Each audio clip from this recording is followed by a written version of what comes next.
أما بعد فقد قال الله سبحانه وتعالى في كتابه المجيد بسم الله الرحمن الرحيم والذين هم لأماناتهم وعهدهم راعون صلى محمد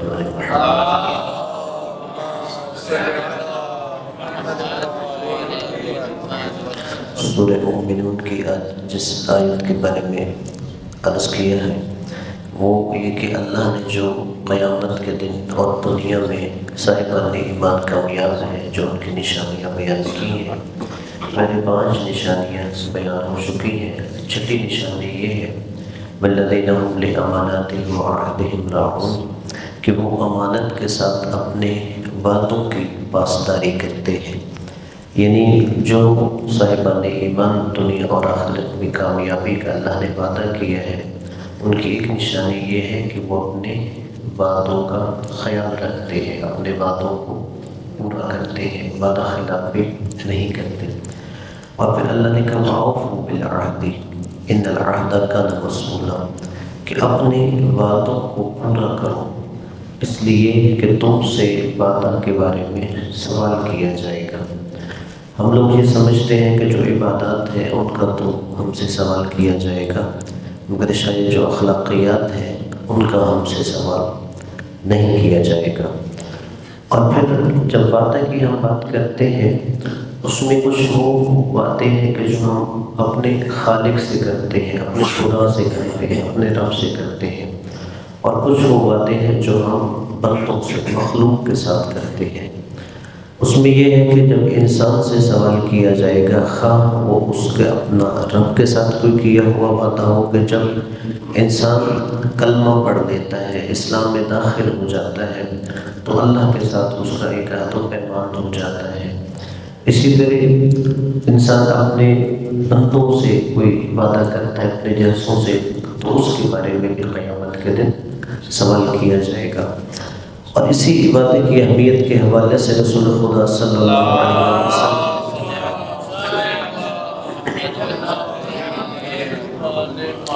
آپ نے کہا کہ منافق کی 3 نشانیاں ہیں۔ پہلی نشانی یہ ہے کہ وہ جب بات کرتا ہے تو جھوٹ بولتا ہے۔ دوسری نشانی یہ ہے کہ جب اس کے پاس امانت رکھی جاتی ہے تو وہ امانت میں خیانت کرتا ہے۔ اور تیسری منافق کی نشانی یہ ہے کہ جب وہ وعدہ کرتا ہے تو وعدہ خلافی کرتا ہے۔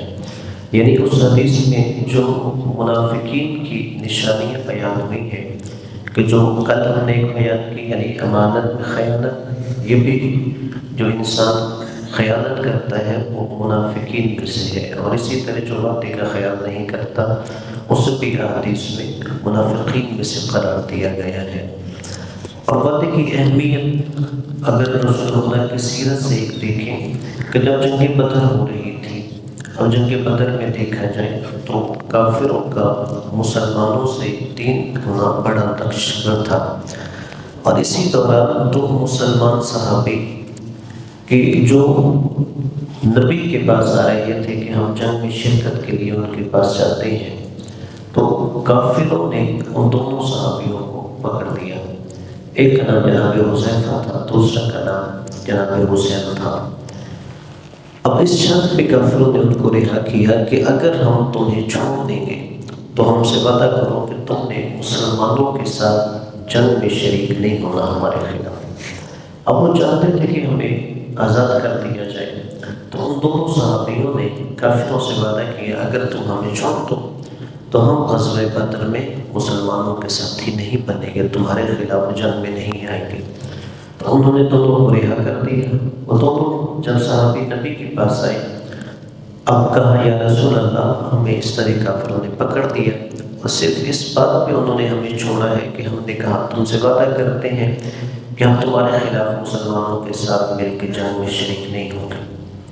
اب دیکھا جائے تو وہاں پہ مسلمانوں کو افرادی قوت کی ضرورت تھی، کافروں کے مقابلے میں تعداد کی ضرورت تھی، لیکن رسول خدا نے ان دونوں کو کہا تم جنگ میں نہیں جاؤ گے، اس لیے کہ تم کافروں کے ساتھ وعدہ کر کے آئے ہو کہ ہم تمہارے خلاف مسلمانوں کے ساتھ مل کے جنگ میں شریک نہیں ہوں گے۔ اس لیے کہ نبی نے کہا کہ اللہ کی مدد مجھے کافی ہے، لیکن یہ پسند نہیں ہے کہ تم کافروں سے بھی کیے ہوئے وعدے کو پورا نہیں کرو۔ اور عام طور پہ جو انسان وعدہ خلافی کرتا ہے اس کی ایک وجہ یہ ہوتی ہے کہ وہ انسان خوف خدا نہیں رہتا. وہ یہ سمجھتا ہے کہ شاید میں تو کسی کو جواب دے نہیں ہوں. تو جب انسان کے اندر خوف خدا ختم ہو جائے تو پھر اسے کوئی پرواہ نہیں ہوتی میں کیا کر رہا ہوں. اور دوسری جو بڑی وجہ ہے وہ دنیا پرستی ہوتی ہے کہ جو انسان دنیا پرست ہوتا ہے وہ اپنے وعدے پورا نہیں کرتا. وہ انسان اپنے مفادات دیکھتا ہے، وہ انسان اپنے فائدے دیکھتا ہے، اسے ان وعدوں کی پاسداری سے کوئی تعلق نہیں ہوتا کیونکہ اسے اپنے مفادات اور دنیا پرستی عزیز ہوتی ہے.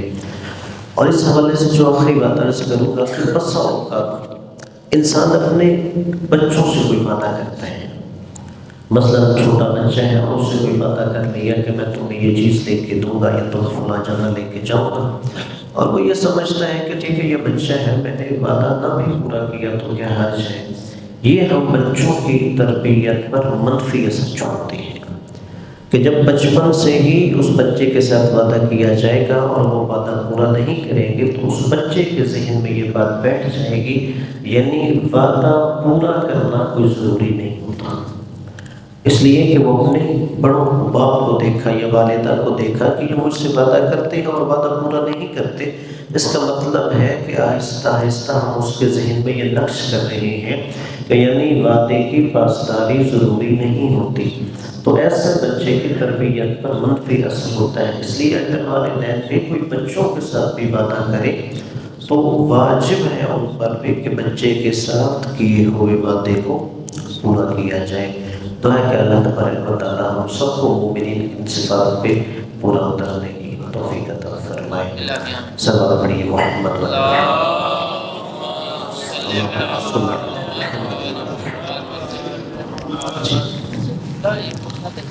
حالت نماز میں اگر کوئی ہمیں سلام کرتا ہے تو اس کے حوالے سے کیا حکم ہے؟ اور دوسرا یہ ہے کہ یعنی حالت روزہ میں ہم جب مسواک کرتے ہیں تو اس کا ذائقہ رہ جاتا ہے اور اس کی کچھ ذرات رہ جاتے ہیں، اس حوالے سے ہماری کیا شرعی ہے؟ ٹھیک ہے، پہلے ان کا مسئلہ یہ ہے کہ اگر ہم حالت نماز میں ہو اور کوئی انسان سلام کرتے تو ہماری کیا ذمہ داری ہوگی؟ اگر انسان نماز میں ہو اور کوئی سلام کرے تو واجب ہے اس کے سلام کا جواب دیا جائے. لیکن یہ ہے کہ اگر مثلا اس نے سلام علیکم کہا تو ہم جواب میں وعلیکم السلام نہیں، سلام علیکم سے ہی جواب دیں گے. اس لیے کہ سلام علیکم قرآن کی آیت کا بھی حصہ ہے، یعنی جیسا سلام وہ کرے گا ہم ویسے ہی اسے جواب دیں گے. اور دوسرا ان کا سوال یہ ہے کہ اگر انسان حالت روزہ میں مسواک کر لے، چونکہ حالت روزہ میں مسواک یا ٹوتھ پیسٹ کرنے سے روزہ باطل نہیں ہوتا، لیکن شرط یہ ہے کہ وہ جو مسواک کے ساتھ لعاب ہے وہ نکلے نہیں، یا ہم ٹوتھ پیسٹ کر رہے ہیں تو ٹوتھ پیسٹ اندر نہیں جانے چاہیے. ان کا سوال یہ ہے کہ اگر ہم مسواک کر رہے ہیں تو بسا اوقات کچھ مسواک کے ذرات جو ہیں وہ رہ جاتے ہیں.